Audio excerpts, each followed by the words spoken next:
Siyempre, ang ating flour o harina na may baking powder at milk. Yan. Dapat powdered milk yan, wala kami. Yan na lang ang ginamit ko. Liquid milk. Siyempre, meron akong itlog at saka almarai na tawag dito, unsalted butter. At siyempre, ang asukal, imimix ko na lang yan lahat-lahat at sama-sama para mas pabilis ang ating paggawa ng binangkal. Yan, sandali lang. Mixing bowl, hihalo ko na dito ang ating baking powder.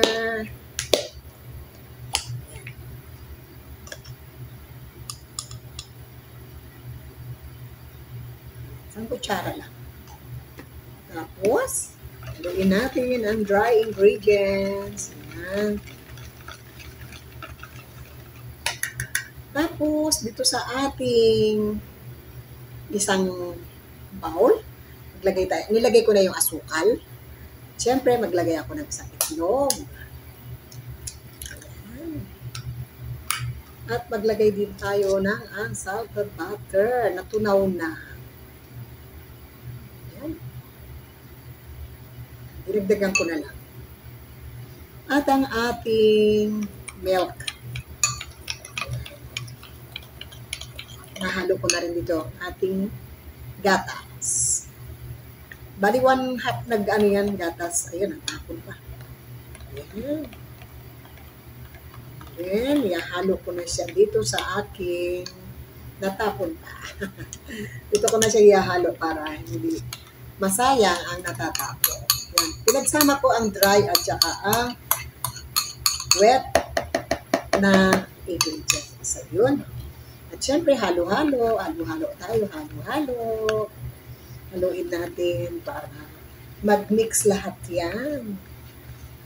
Mamaya, kakamayin na natin yan para mahalo natin makuha natin yung talagang tamang constancy. Yan. Kakamayin ko na ha, malinis naman ang aking kamay. Tsaka isa pa, kami lang naman din ang kakain nito.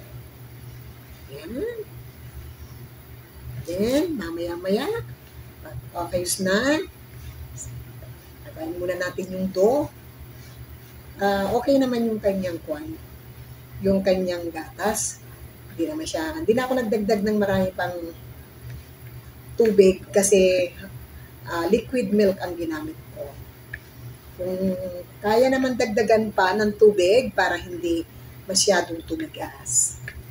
Kasi kailangan ang ating dough ay malambot para ang ating pagkain ay malambot din. Ang tinapay kasi nakukuha yan sa pagtimpla sa tubig o kaya sa gatas na ihahalo mo para siya ay maging malambot. Sabi nila, pag hindi na raw dumikit ang dough sa kamay mo, smooth na siya. Pero kailangan pa rin natin siya imasa ng imasa para siya ay lumambot. Yan, diba? Pero mukhang dry pa, kaya lalagyan ko siya uli ng dito na lang. Mantika na lang.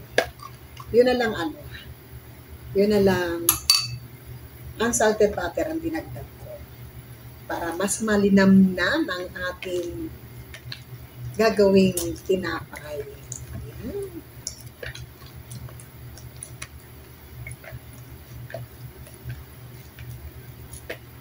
Medyo matagal lang talaga ang magmasa ng tinapay. Pero the rest, mas masarap pag kumpletong-kumpleto ng ingredients. Ayan. Dahil halong-halo na siya, mamaya-maya, ifo-form ko naman ito sa circle at saka natin siya ipapatong doon sa ating sesame seeds. Ayan. Para maging binangkal. Ayan.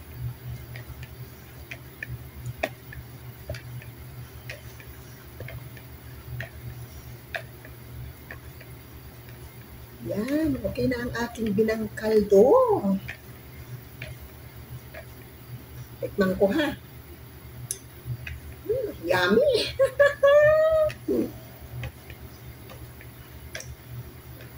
Kasi kaming baba, wala silang powdered milk. Ginamit ko yung gatas na liquid. Yan. Okay? Yan. Habang nanonood ako ng premiere, yan, nakagawa na ako ng dough. Takpan ko muna siya ng konti para habang ginagawa ko naman yung ating bibilugin ko ang aking dough. Kaya sandali lang. Teka, tatakpan ko na lang ng plastic. Ayan.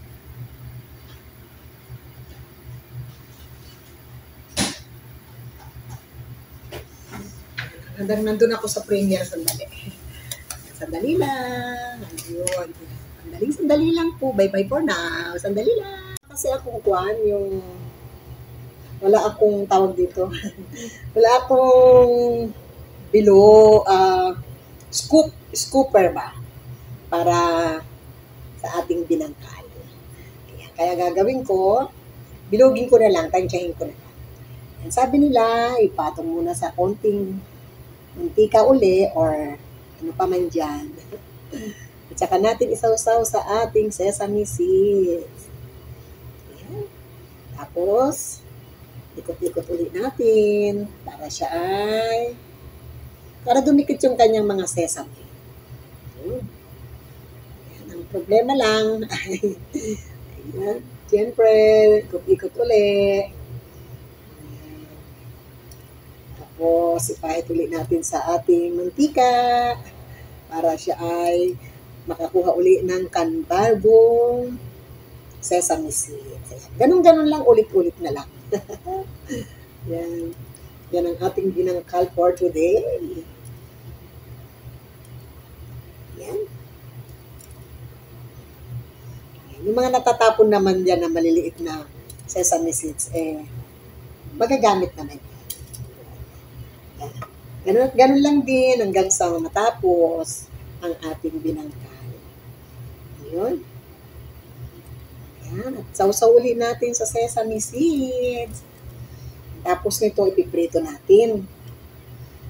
May merienda na kami, di ba? Para-paraan, para tayo ay magkaroon ng merienda. Ganun talaga. Samantalahin habang nagbabakasyon at walang masyadong trabaho. Si kabayan naman ay naglilinis ng kwarto ng mga alaga niya.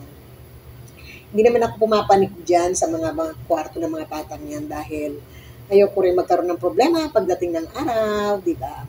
Kaya siya na lang kasi siya naman yung katulong. Kaya ako ang gagawin ko naman ay gagawa ng aming makakain. Nakaluto naman na ako ng sayote at sardinas naming ulam. Siyang gusto daw niyang ulamin ay yung ulo ng salmon. Pero mamaya-maya ko na yung gagawin. Tapusin ko muna itong merienda namin para naprito ko na at nakain na, meron kaming ipangkakape mamaya. Yan. Yan.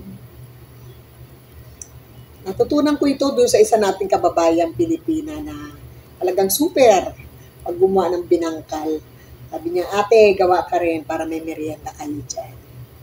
Sabi ko, sige, try kong gumawa. Totoo lang, first time kong gumawa nito. Yun lang, hindi pare-pareho ang laki ng aking dough. Yan, isang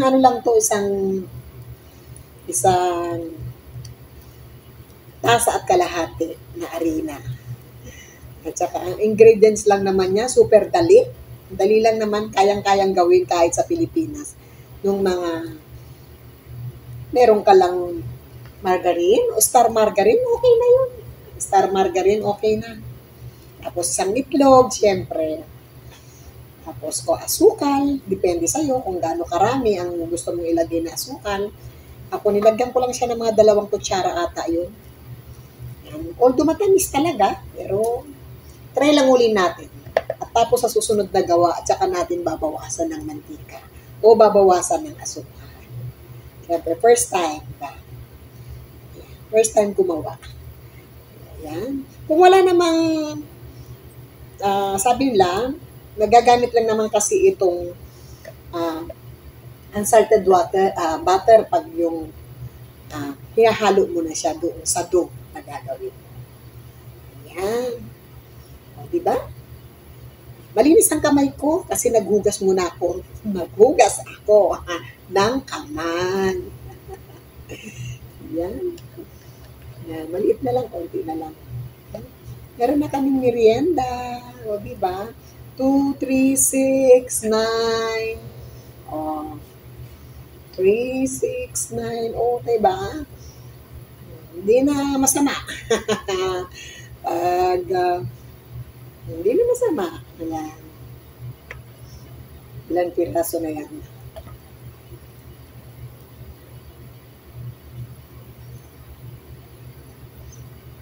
Yun. O, diba? Ayan. Mayroon na akong panibagong binangka. Ayan. Waiting na lang tayo sa ating pagprito.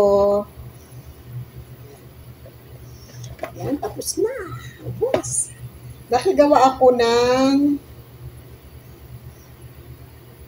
8, 12, 16, 17 pieces na na binangkay. Yan. Waiting po tayo. Kung paano ko naman, waiting tayo at ako naman ay, anong gagawin ko naman dito? Ipiprito ko na.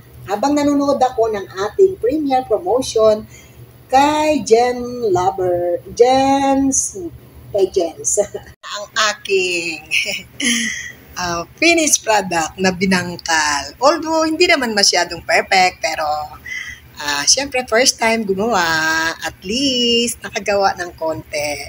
Ayan, titikman natin, pero malasa naman na. Ayan, salamat. Team One Love, Team Bahay Kulitan, Team Gabangan, Team Kape, at syempre, Jen Cruzada, at Sir ABM, Team Anas Mini Farm, mega love shoutout everyone. Bye-bye for now. Ayan, salamat sa lahat ng support. Ayan, bye-bye.